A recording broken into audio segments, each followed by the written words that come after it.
a statement. They are tough. I mean, they got really scrappy in the first half. A lot was going on. I was anticipating Steph to come out in the second half and get busy. You know, he hit that three late in the second quarter. I thought that was like the one that was going to open the gates up for him.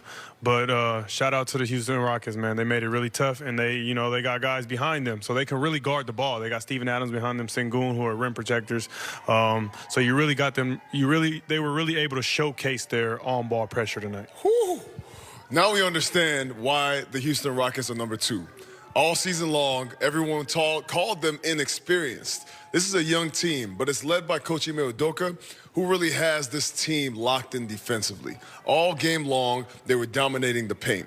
Rebounding, points in the paint. They beat the Warriors by 22 points. I mean, the Warriors got a lot of, they stayed on the outside, a lot of threes. Trying to stay on the outside, they didn't get anything inside, and usually the Warriors offense is better when it's balanced. You have Jimmy Butler on the inside, Steph Curry on the outside. Guards are shooting shots off of offensive rebounds, but they didn't get those easy shots. Early turnovers took the Warriors out of their offense, took them out of sync, and they just never could get into the rhythm of the game. Incredible defensive strategy by Ime Udoka, strategically trying to deny Steph all over the court. You have to have the personnel to do that. Amen Thompson, incredible individual defender. What a great athlete, desire. So props to him.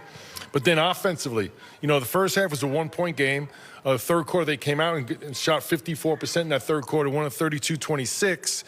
And they kept the game close, the Warriors did. But the problem was without separation, you know, at some point this Houston team, that's what they do. They get a spurt. And they got a spurt from Dillon Brooks. They got Sengun going. Jalen Green started making shots, and that's when they got their separation. So between the defense of Amen Thompson and then the offense from Dillon Brooks, Sengun, and Jalen Green, that's how they won this game. They held the Warriors to 96 points. Yep. I don't remember the last time the Warriors were held under 100 points, but tonight, Amen Thompson, Jalen Green, Fred VanVleet, you can't say enough about the job that he did on Steph Curry. Yes, you can double Steph, and they did a lot of that tonight, but the guards, just the commitment to fight over the screens, to get back to the shot, not letting him get anything, held him to 3 points. And I mean, it's incredible the defensive job that Ime Udoka has the Houston Rockets playing right now. That was a playoff game plan as we pick up the tape in the fourth quarter with this game going nip and tuck. The Warriors are battling back here as the non-Steph players here, the non-Steph minutes, I should say, went the Warriors' way. Down 2, 83-81, but the Rockets, they look like the veteran team tonight. You see a nice pass there by Sengun. Sengun working on a mismatch against Brandon Podziemski. That's a big shot right there. Rockets up 6, and then just good ball movement, patience. Amen Thompson. Again, he's a special athlete. Gets the bucket over to DPOY favorite. Rockets up 8, and here's another basket right here. Amen Thompson slashes to the rim. Oh, almost got that to drop, but then Steven Adams there with the tip in. And the Rockets, JTA, really used their size, athleticism. They crashed the glass on the offensive rebounding, on the offensive glass. Impressive victory in the way they did it. They played at their own pace. For sure. You know what? I was looking at the stats, and although they aren't glaring differences, it seems like they had an offensive rebound at very timely moments, right? Like when they needed it. And that were very deflating for the Warriors, and it was hard for them to, you know, respond and make a run. So I think that was really, really important for them in this game, is just like to be consistent on the glass, on the offensive rebounding. You know, they did allow some from the Warriors. Like I said, there weren't glaring differences, but it was just like those timely moments. It's one of those things like you have to have feel for the game to understand these things, right? Yeah. And those are one of those things that happened tonight. I mean, how many times do you see the Warriors miss a layup dead at the rim because of the length of the Houston Rockets?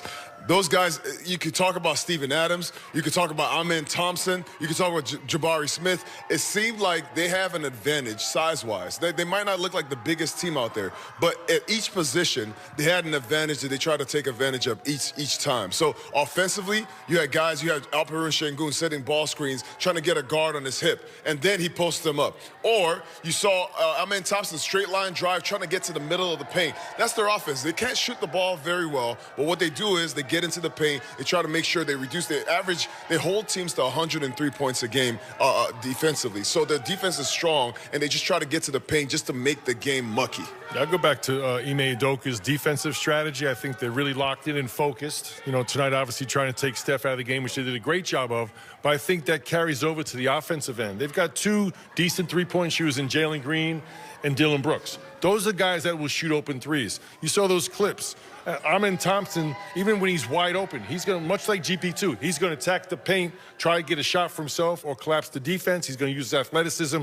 So I think they understand their strengths and their weaknesses. They play really hard on both sides of the ball. That's why they're a number 2 seed. I think also they came to this game with a little chip on their shoulder. They came in at 15-2, and all the chatter you hear around the league is everyone wants the Rockets in the first round because of inexperience. They played like that. Okay, we're inexperienced. Check out our performance tonight. And they beat OKC Friday night in Houston, so they're rolling right now. And the way they defended Steph Curry, ball denials, blitzing him, doubling him at half court, forcing anybody but Steph to beat them. And he had one of his worst games of the season. 1 of 10 from the floor, just 3 points, that three-point heave right before halftime.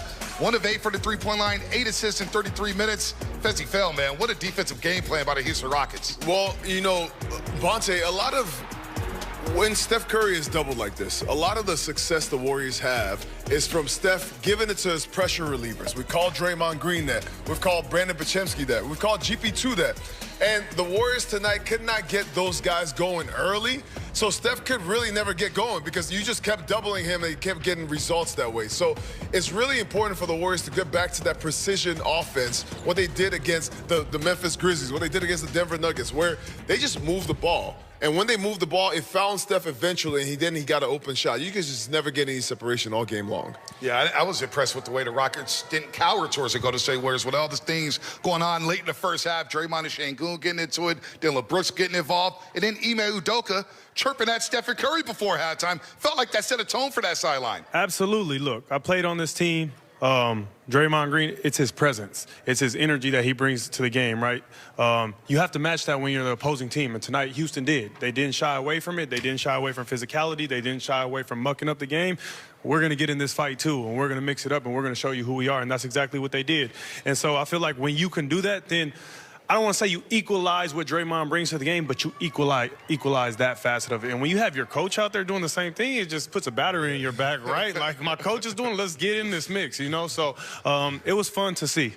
Yeah, I think the Rockets take on the person of their head coach, Ime Udoka. Tough. He was a tough-time player, big-time defensive player, physicality. But also, you see those clips. Steph had 8 assists, and they gave up some easy dunks and easy layups, but it did not deter them from their going back to their defensive strategy. Even when they got some dunks, some wide open threes, I thought they did a really good job, not only denying Steph, multiple efforts. You know, they were getting out on three-point shots. They weren't just giving wide open shots.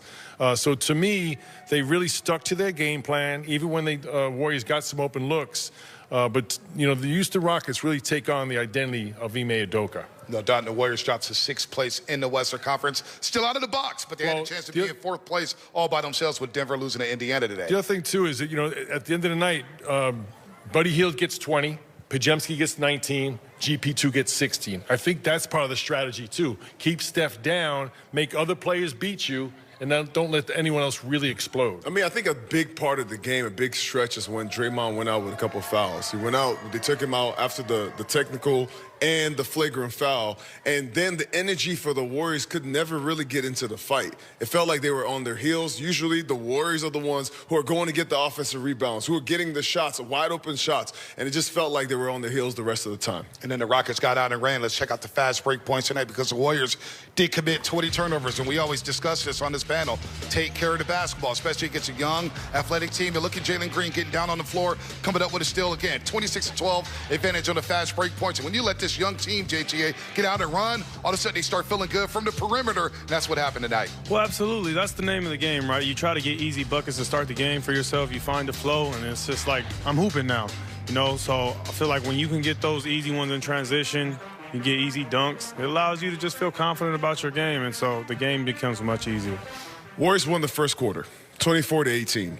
But they turned the ball over. I think they had 6 turnovers in the first quarter, had 10 turnovers in the first half. They just lost offensive rhythm for their whole team. The Warriors' offense is all about moving the ball. It's about sharing it. You shoot the ball in rhythm because you catch it in rhythm and flow, and they lost that rhythm and then gave momentum to the Houston Rockets. They were able to get easy baskets in transition. Yep. You know that they're young, they're athletic, they're fast, they want to go out there and they want to run, and they outscore them, the fast break points, I mean, 26 to 12 and points in the paint. So these are the things that you cannot give a young team because it gives them more life. They're on the road. This is a long road trip. So any kind of signs of life, and you give it to them, and they're going to take it and run with it the rest of the game. I thought it fueled their defense, and it just made the Warriors just that much tougher to score.